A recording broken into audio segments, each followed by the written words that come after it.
Este miércoles 19 de diciembre se inaugura en Bilbao la 30ª edición de la Feria de Artesanía, el escaparate de mayor calidad de esta naturaleza en la cornisa cantábrica.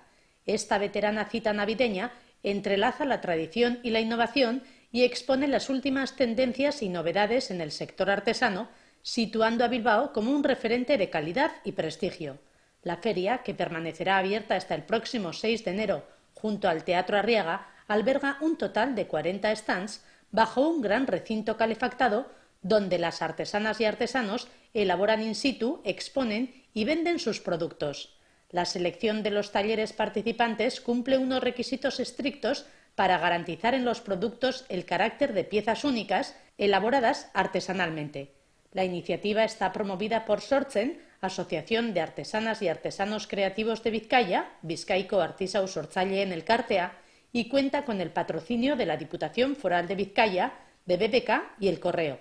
La organización espera superar la cifra de 80.000 visitantes alcanzada el año pasado.